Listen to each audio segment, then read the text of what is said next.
Olá! Tenho imenso prazer em estar de volta com o nosso programa Sim para a Literatura e poder contar com a sua companhia. Nesta semana, quando comemoramos o Dia Internacional da Mulher, em 8 de março, vamos estimular algumas reflexões, sem evidentemente ter a pretensão de esgotar esse assunto. Portanto, se acomode na poltrona e curta junto comigo.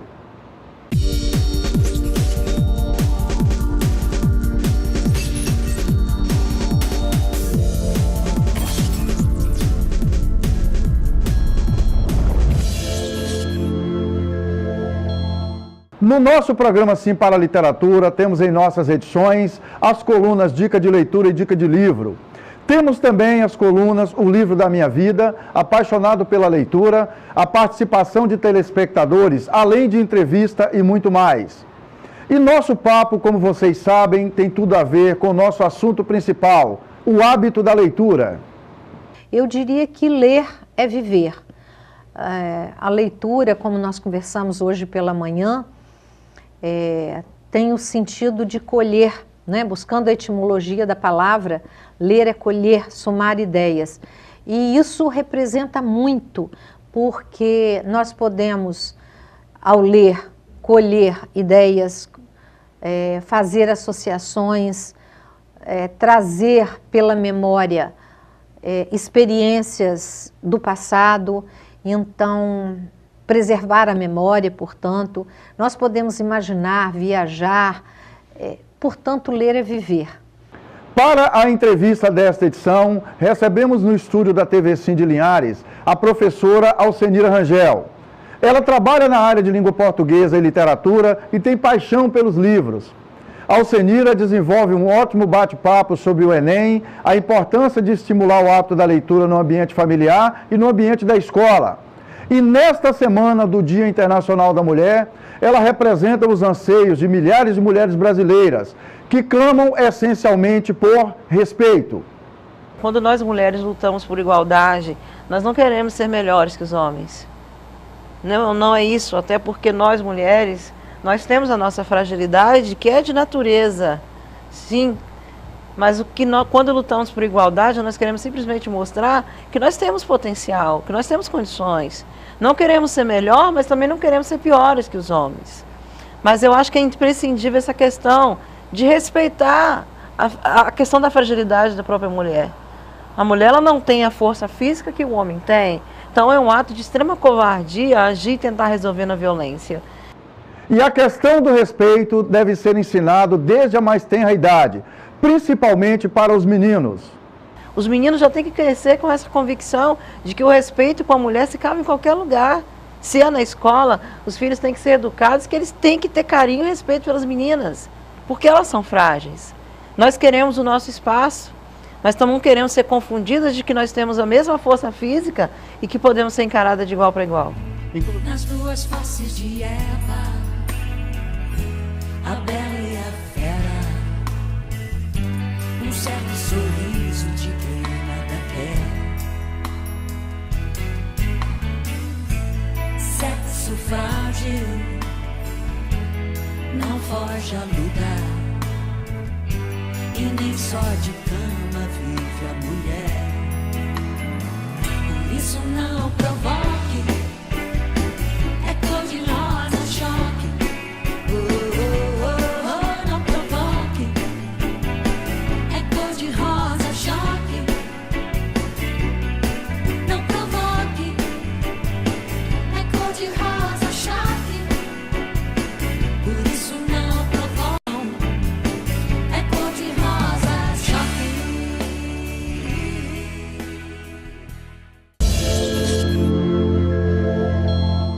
Estamos de volta com o nosso programa Sim para a Literatura.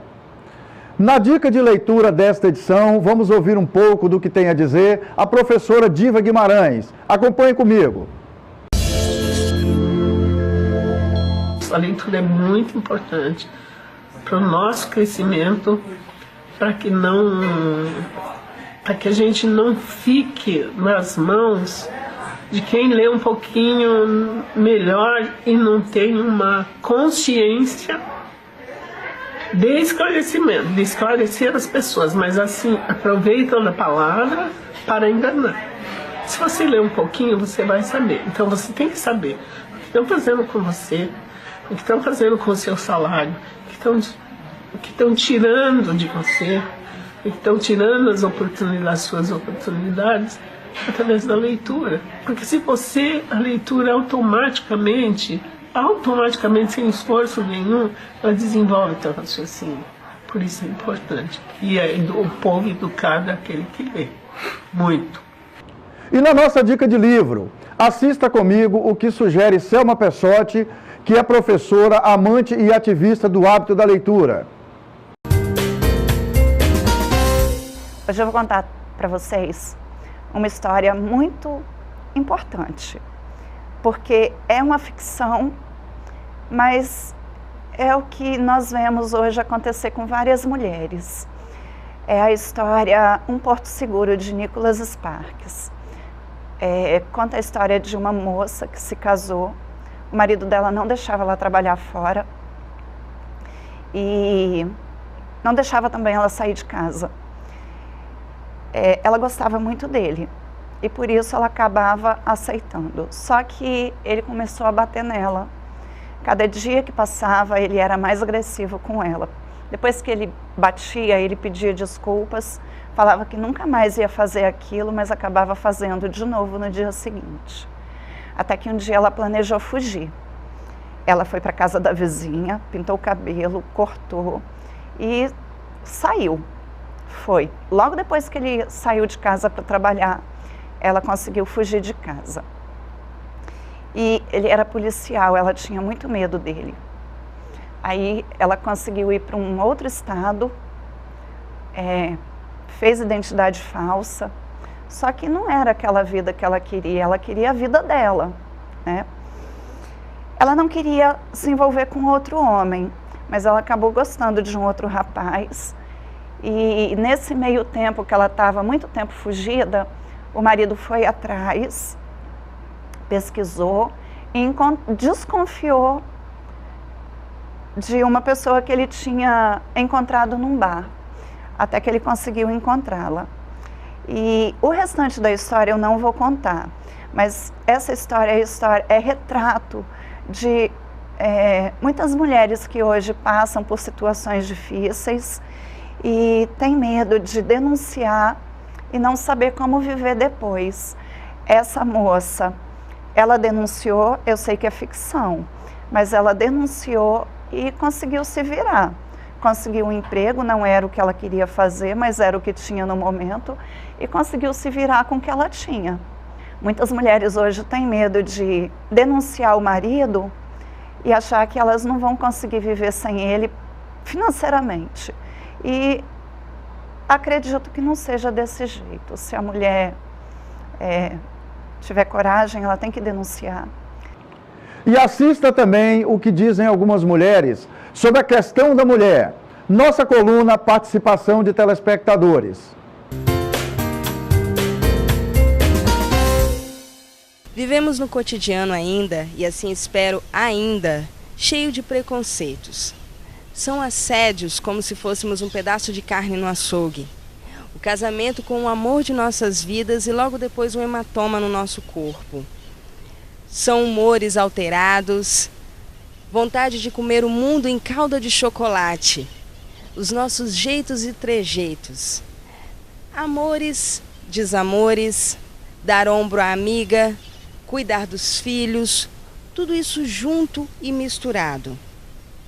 O Dia Internacional da Mulher é uma data simbólica, mas se você quiser você pode chamar de Dia Internacional do Ser Humano, porque é assim que somos, nem melhores, nem piores, apenas diferentes com os nossos jeitos e trejeitos, apenas humanas.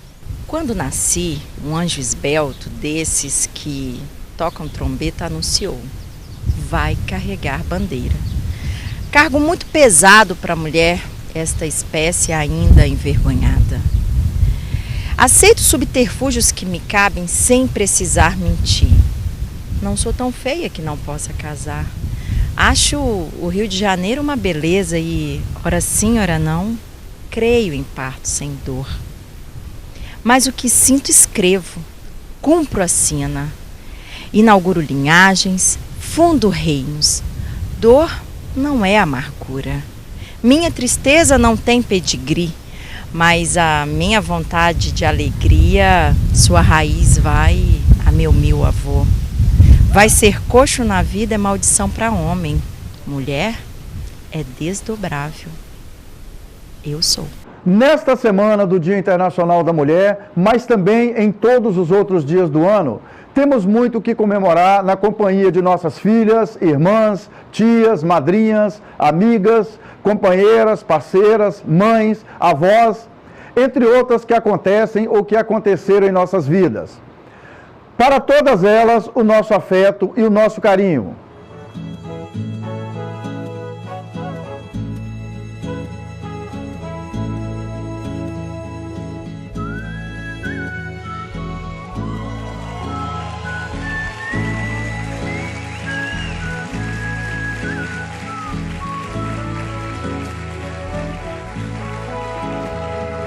Fonte de mel, nos olhos de geisha, kabuki máscara, choque entre o azul e o cacho de acácias, luz das acácias. Você é mãe do sol, a sua coisa é toda tão certa, beleza esperta. Você me deixa a rua deserta quando atravessa e não olha pra trás. Linda e sabe viver, você me faz feliz. Esta canção é só pra dizer e diz. Mas deixamos aqui a nossa reflexão sobre uma realidade que precisa ser repensada, principalmente pelos homens. Olha, nessa quinta-feira, 8 de março, países do mundo inteiro celebram o Dia Internacional da Mulher, data que simboliza a busca pela igualdade entre homens e mulheres. A data é percebida por muitas pessoas como um momento festivo, no qual se distribuem flores e mensagens que ressaltam a importância da mulher na sociedade. Isso é importante. Mas nesse 8 de março, as mulheres brasileiras não têm muito a celebrar. Os dados divulgados pelo Monitor da Violência, do Núcleo de Estudos da Violência da Universidade de São Paulo e o Fórum Brasileiro de Segurança Pública revelam que o Brasil permanece como uma das nações mais violentas do mundo quando diz respeito às mulheres. Em 2017, mais ou menos 4.800 mulheres foram vítimas de homicídios no Brasil, um crescimento de mais ou menos 7% quando se compara ao ano anterior, 2016.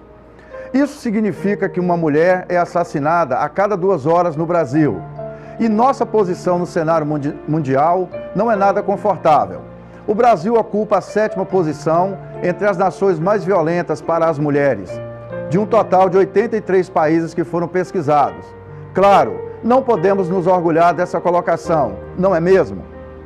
Além dessa estatística cruel, outros dados mostram que a violência contra a mulher, apenas pelo fato de ser mulher, por ódio ou desprezo, o que caracteriza o chamado feminicídio. E de acordo com o Sistema de Saúde brasileiro, verifica-se que 50% das vítimas de hominicídio do sexo feminino no Brasil são mortas por parentes, dos quais 33% são os maridos ou os companheiros.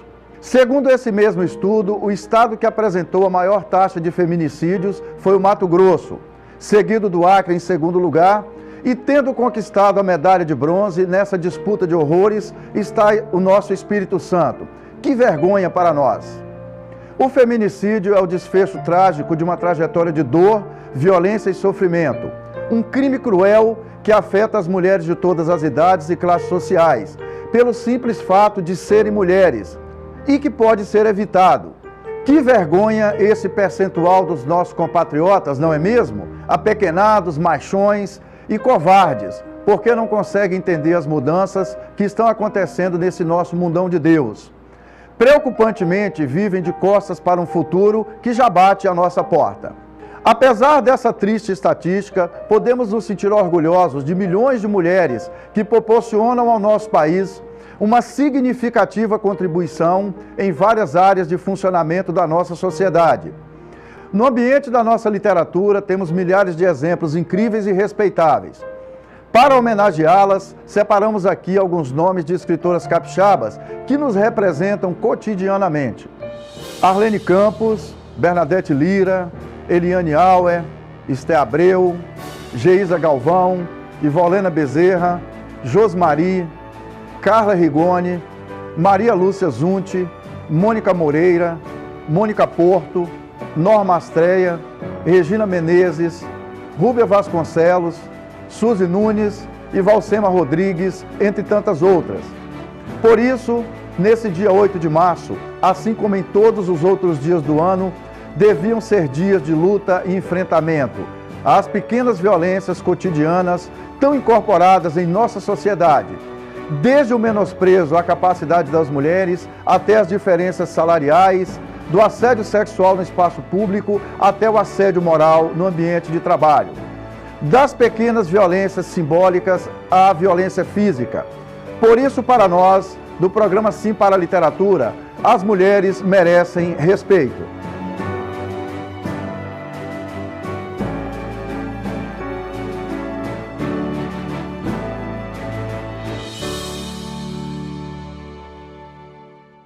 Vamos para um breve intervalo comercial e já voltamos com a terceira parte do nosso programa Sim para a Literatura. Eu aguardo vocês.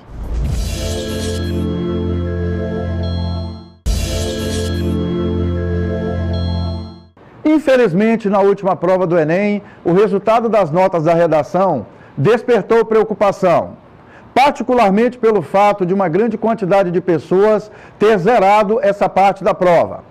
A professora Alcenira comenta sobre essa questão. E aí, quando fala-se redação do Enem, de imediato nos vem a leitura, né, professor? Justamente pelo fato de que é a leitura que nos dá carga e potencial para desenvolver uma redação. Então, quando se fala de redação, eu reforço aquela sempre tese que eu tenho em mente enquanto educador, enquanto professor e professor de redação, né?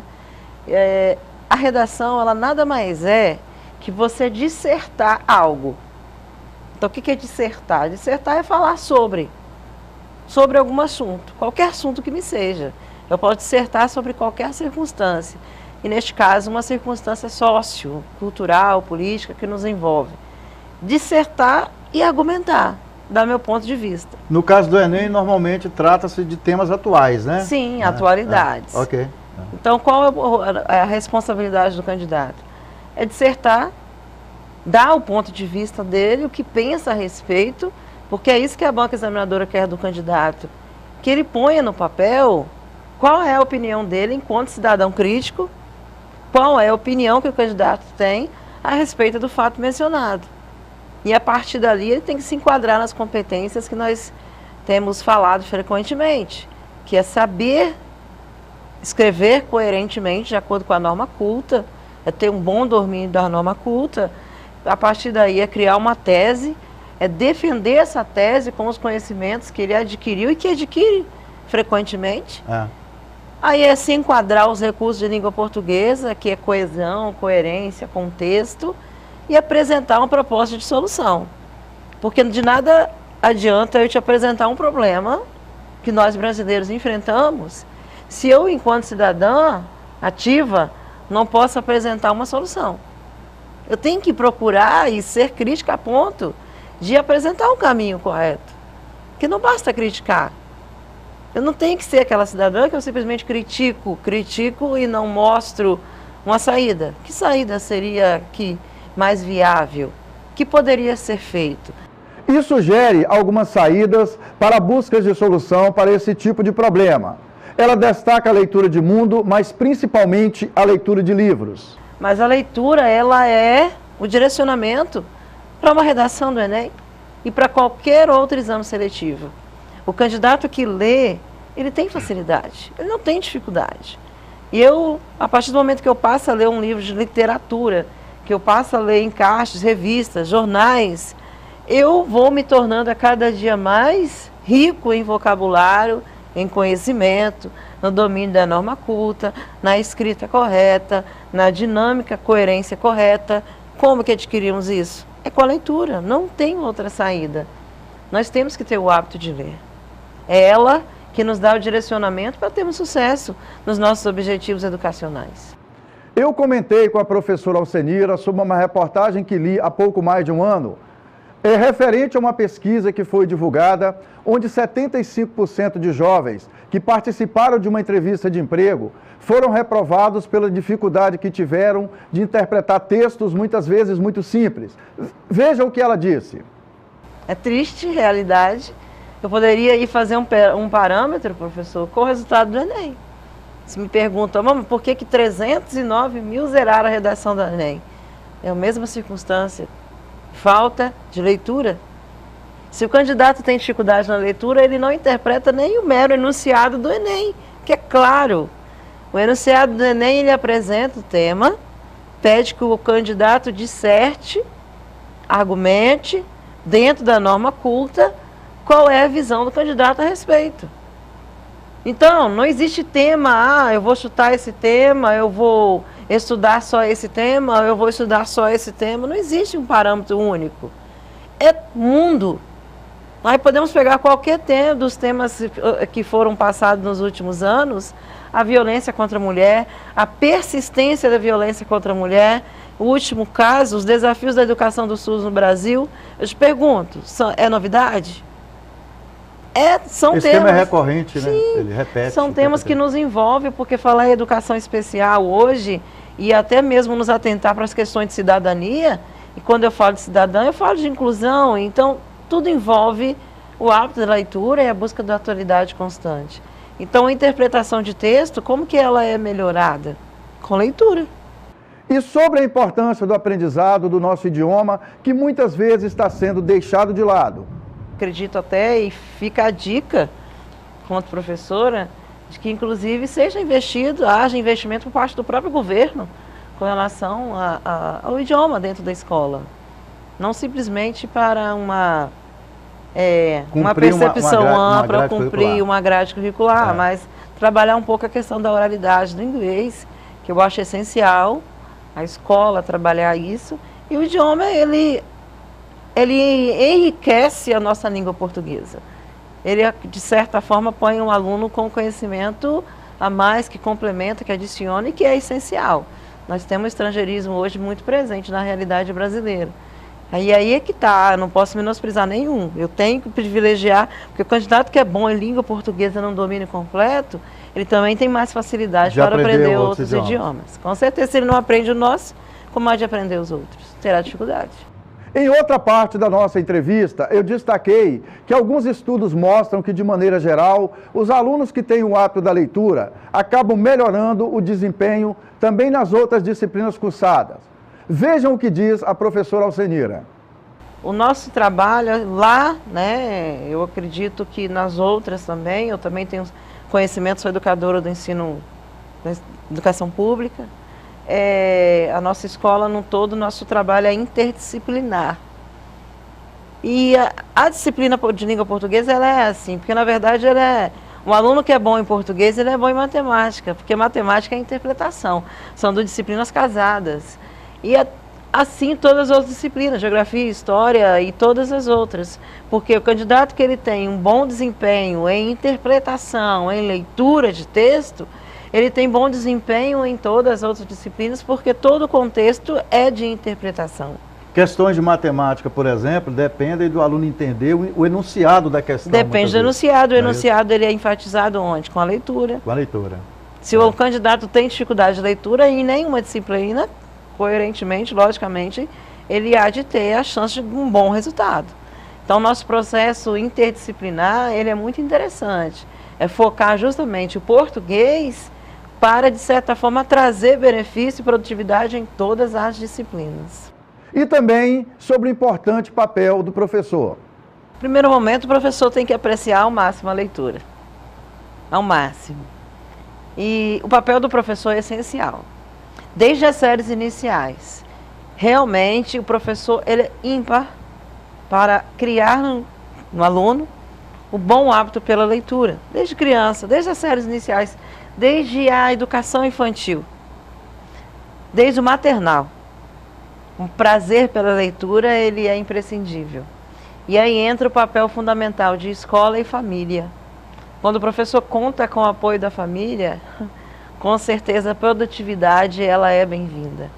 De despertar esse gosto, despertar esse interesse, mostrar para a criança que eu leio não somente por obrigação, mas a leitura ela desperta em nós inúmeras possibilidades.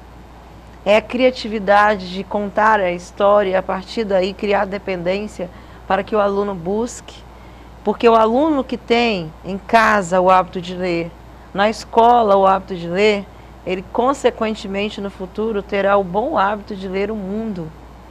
Então se eu leio literatura, se eu passo a ler todos os gêneros textuais, consequentemente eu farei a leitura de mundo, que é tão necessária para todos nós. Não falo somente nós do ramo da educação. Todos nós, enquanto seres ativos, enquanto cidadão brasileiro, e não somente brasileiro, né? Se estamos inseridos neste mundo, a leitura é uma ferramenta indispensável. E essencialmente sobre o fundamental papel da mãe nas suas variadas e múltiplas funções. Mães, elas têm uma certa facilidade a mais de estar bem mais perto e acompanhar de perto o processo evolutivo de aprendizagem do aluno, do seu filho, né, no caso. Então a mãe, quando ela tem esse bom gosto pela leitura e ela consegue transferir esse gosto para a criança, é claro que ali ela terá a chance de ter um grande leitor. Então eu aproveito, professor, e peço licença para parabenizar a todas as mulheres. Como nós, mulheres e mães, temos alcançado assim um espaço que é nosso e de direito na sociedade.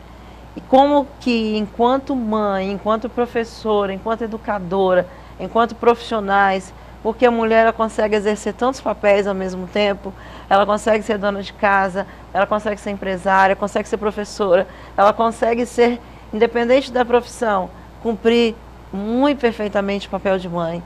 Então, assim, somos honradas, é um dia mais que merecido. Eu quero parabenizar a todas as mulheres, nós mulheres, e nós mulheres somos sim aquelas que têm em mãos a chance de promover em nossos filhos excelentes leitores. Eu não falo leitores de futuro, falo de leitores de presente. Tem que acontecer agora, né? Porque o processo é o hoje. Precisa ser hoje. É o agora. É. Desperte no seu filho. Tire um tempo para ler com ele. Comece a ler, induza ali a curiosidade.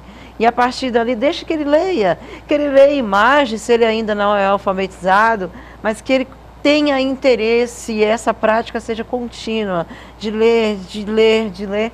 Se ele não gosta daquele livro, não force, tente outro que ele goste, mas tente resgatar na criança o hábito da leitura, porque isso não nasce com ele, isso não nasce com a pessoa. Isso aí é um processo que é construído. Então o papel da mãe aí é indispensável, já que estamos falando da mulher, o papel da mãe é indispensável nesse processo de aquisição pelo hábito da leitura, porque em conjunto com o professor, nós teremos ali um excelente leitor. Caros telespectadores, foi um prazer e um sinal de prestígio contar com a sua audiência nesta edição do nosso programa Sim para a Literatura. Para que vocês tenham acesso às edições anteriores e aos vídeos do nosso programa, acesse a nossa página no Facebook. Entre em contato conosco através do e-mail simparaliteratura@gmail.com. Agradecemos a sua audiência em Vitória e Grande Vitória, através do canal 20 da TV RCA. Saudações literárias e muito obrigado.